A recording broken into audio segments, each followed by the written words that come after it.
ஆண்டவர் இரட்சகருமாக இயேசுவின் இனிதான நாமத்தில் உங்களை வாழ்த்துகிறேன். நம்முடைய ஆவிக்குரிய சிந்தனைக்காக சங்கீதம் 116:12 நான் வாசிக்கிறேன். கர்த்தர் எனக்கு செய்த எல்லா உபகாரங்களுக்காக அவருக்கு எண்ணத்தை செலுத்துவேன். ரட்சிப்பின் பாத்திரத்தை எடுத்துக்கொண்டு கர்த்தருடைய நாமத்தை தொழுது கொள்வேன். தாவீது இந்த இடத்தில் சொல்லுகிறார், கர்த்தர் செய்த எல்லா உபகாரங்களுக்காக நான் எண்ணத்தை செலுத்துவேன். ரட்சிப்பின் பாத்திரத்தை எடுத்துக்கொண்டு நான் தொழுது கொள்வேன் சொல்லுகிறார். பாருங்கள், அவர் செய்த உபகாரங்களை கொஞ்சம் யோசித்து பார்த்தீங்கன்னா செய்த நன்மைகள் ஏராளம். அதை எண்ணி பார்க்க சொல்லுகிறார். என்ன முடியாது, கவுண்ட் யுவர் பிளஸிங் சொல்லுவாங்க. பெற்றுக்கொண்ட ஆசீர்வாதங்களை எண்ணி பார்க்க வேண்டும்.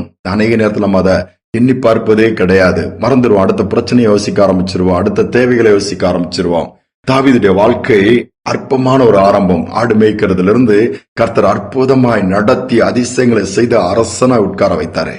யோசித்து பாருங்கள், ஒரு ஆடு மேய்க்கிறவனை கூட என் ஆண்டவர் அரசனாய் மாற்ற முடியும். அன்னைக்கு நேரம் அதை யோசிப்பதே கிடையாது. இன்னைக்கு நம்முடைய நாட்களும் அல்லது பின்னாடி கொஞ்சம் திரும்பி 30-40 வருஷத்துக்கு முன்னாடி அல்லது 20 வருஷத்துக்கு முன்னாடி நம்ம இருந்த நிலைமை இன்னைக்குள்ள யோசித்து பார்த்தோம்னா இன்னைக்கு எவ்வளவோ உபகாரங்களின் நன்மைகளை கர்த்தர் செய்திருக்கிறார் சொல்ல முடியும். தாவீது அதை நினைவு கூறுகிறார். அவர் செய்த உபகாரங்களுக்கு நான் ஏமாத்திரம் அன்வர்தி, ஆனாலும் கர்த்தர் என்னை தேடி கண்டுபிடிச்சு இன்னைக்கு உயர்த்தி மேன்மையா வைத்திருக்கிறார். அதற்கு நான் நன்றி சொல்லாமல் எப்படி இருக்க முடியும்? அவருடைய நாமத்தை நான் தொழுது கொள்வேன், துதிப்பேன், உயர்த்துவேன் என்று சொல்லுகிறார். ஒரு சகோதரன், அவர் சிறு வயதிலிருந்தே பாதிப்புக்குள்ளானவர். ஏனென்றால் அவருடைய பெற்றோர்களை இழக்கிறார். அதனால ஒரு ஹாஸ்டல்ல தங்கி படிக்கிறாரு. கிறிஸ்துவை ஏற்றுக்கொண்ட குடும்பத்துல இருந்ததுனால இயேசுவை பற்றி அவருக்கு தெரியும். ஆனாலும் அதுல நம்பிக்கை கிடையாது. ஏன்னா இந்த ஆண்டவர் எனக்கு என்ன செய்தார், நான் சின்ன பிள்ளையாவே அனாதை ஆயிட்டேன அப்படின்னு சொல்லிட்டு அப்படியே பேசிக்கொண்டேதான் இருப்பார். இவர் ஓரளவு செட்டில் ஆயிட்டார். ஆனால் ஒரு திருப்தி இல்லாத ஒரு மனுஷன். செய்த நன்மைகள் பெற்றுக்கொண்ட ஆசீர்வாதங்களை நினைவு கூறதே கிடையாது. ஒரு நாள் சிக்காயிருந்த வீசிங் மூச்சு திணறல் வந்துருது. மூச்சு திணறல் வந்த உடனே மருத்துவமனையில சேர்க்கிறாங்க. அப்போ முறுமுறுத்துட்டே இருக்கிறார். எனக்கு போய் இது ஏன் வருது, நான் என்ன செய்தேன், அப்படி இப்படின்ட்டு எனக்கு வாழ்க்கை முழுவதுமே எனக்கு பிரச்சனை தான். பிறந்ததுல இருந்து இந்நாள் வரதான் அது பண்ணிட்டே இருக்கும்போது நான் ஒரு அனாதை, எனக்கு எதுவுமே கிடையாதுன்னு சொல்லி புலம்பும் பொழுது ஆக்சிஜன் அவருக்கு கொடுத்துட்டு இருக்கிறாங்க. அந்த மூச்சு திணறல ஆண்டவர் பேச ஆரம்பிச்சாரா. பேசும்போது, அப்பா நீ இன்னைக்கு ஆக்சிஜன் உனக்கு வச்சிருக்கிறாங்க, அதுக்கு கூட நீ பே பண்ணணும் தெரியுமா? நான் எதுவுமே செய்யல நீ சொல்ற. நீ ஆக்சிஜன் சிலிண்டர் உனக்கு ஆக்சிஜன் கொடுக்கறாங்க. ஒரு சிலிண்டருடைய ரேட் எவ்வளவுன்னு சொல்லி, ஒரு நாளைக்கு எவ்வளவு சார்ஜ் பண்றாங்கன்னு சொல்லி அவன் அந்த ஹாஸ்பிட்டலுடைய அந்த டிபார்ட்மெண்ட் அல்லது வர்ற டாக்டர்கிட்ட கேட்டேன்னு அந்த பில்லுல சொல்லுவாங்க, நான் இலவசமா கொடுத்திருக்கிறப்ப ஆக்சிஜனை தினமும் நீ எவ்வளவு சுவாசிக்க முடியுது தெரியுமா?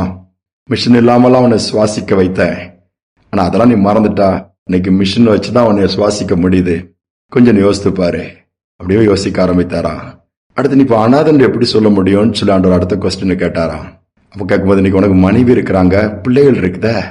ஒரு காலத்துல நீ அப்பா அம்மா இல்லைன்னா அனாதையா ஒரு பிள்ளை ஹாஸ்டல்ல தங்கி படிச்சா.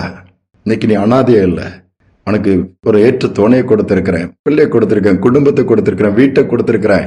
ஏன் இன்னைக்கு நீ சம்பாத்தியம் பண்ற, படிச்சதுனால நீ வேலை கிடைச்சி உனக்கு வருமானம் வருது. இதை யார் செய்தது? நீ எப்படி சொல்ல முடியும்? ரொம்ப ஃபீல் பண்ண, சாரி லார்ட், நான் இதெல்லாம் மறந்துட்டேன், இதெல்லாம் கண்ணுக்கு மறைக்கப்பட்டுருச்சுதே. ஒருவேளை இன்னைக்கு நாம டெய்லி சுவாசிக்கிற அந்த ஆக்சிஜன் இருக்கு பாருங்க, இலவசமா ஆண்டவர் கொடுத்தாரு. இன்னைக்கு நாம அதை எடுத்துட்டு இருக்கிறோம். நீ காசு கொடுத்து வாங்கக்கூடிய காலம் வருது. தண்ணீரை இலவசமா கொடுத்தாரு, இப்ப காசு கொடுத்து வாங்கி குடிக்கிறோம். ஆண்டவர் எவ்வளவோ நன்மைகளை நமக்கு ஏற்படுத்தி வச்சிருக்கிறாரு. ஆவிக்குரிய பூமிக்குரிய காரியங்களை நாம அதை எல்லாமே பொலிட் ஆக்குறோம், ஸ்பாயில் பண்ணிட்டு இருக்கிறோம். நான் அதை நினைச்சு பார்த்தோம்னா ஆச்சரியமா கர்த்தர் கொடுத்த ஈவுகள், அது கிருபைகள், நன்மைகள். நன்றி செலுத்தாம இருக்க முடியுமா? அவர் அந்த இடத்துல நன்றி செலுத்த ஆரம்பிச்சாராம். சுகமாயிட்டாரு, வீட்டுக்கு திரும்பி வந்தாரு. ஒவ்வொரு நாளும் சிறு வயதுல இருந்து ஆண்டவர் நடத்தினத செய்த நன்மைகள் நினைத்து நன்றி செலுத்தி மேலுமா அநேக நன்மைகளுக்கு தகுதியுள்ளவராய், பாத்திரம் உள்ளவராய், அவரை பெற்றுக்கொள்வதற்கு ஏற்ற விதத்திலே கர்த்தர் அவர் வாழ்க்கையை மாற்றினாரா. ஜெபிப்போம். அன்பின் தகப்பனே, நல்ல நாள் நம்முடைய சமூகத்துல நாங்க வந்திருக்கிறோம். எங்களுக்கு செய்த எல்லா உபகாரங்களையும் இந்த நாள்ல நாங்க நினைவு கூறுகிறோம்ப்பா. சிறு வயதுல இருந்து தாயின் கருவில இருந்து காப்பாற்றினீங்கப்பா, பாதுகாத்தீங்க, நடத்தினீங்க, ஏற்ற விதத்துல படிக்க வச்சீங்க, குடும்பத்தை கொடுத்தீங்க, வேலை கொடுத்தீங்க, இம்மட்டுமா உணவு கொடுக்கறீங்க, உடுத்துறதுக்கு ஆடை கொடுக்கறீங்க, உறங்குறதுக்கு ஒரு இடத்தை கொடுத்துருக்கிறீங்கப்பா. இது கூட இல்லாம எத்தனையோ பேர் இருக்கிறாங்கப்பா. நாங்க அதை நினைக்கிறதே இல்லை. எல்லாவற்றையும் மேல நாங்க இலவசமா சுவாசிக்கிறோம்ப்பா. நம்முடைய கிருபை செய்த உபகாரங்களுக்காக உடைய நாமத்தை நாங்கள் தொழுது கொள்கிறோம், உடைய நாமத்தை உயர்த்துகிறோம். உங்களுடைய பாதப்படியில் எங்களை பலியாய் ஒப்பு கொடுத்து, தாழ்த்தி ஒப்பு கொடுத்து நன்றி செலுத்துகிறோம். நிறைய மகிமைப்படுவீராக.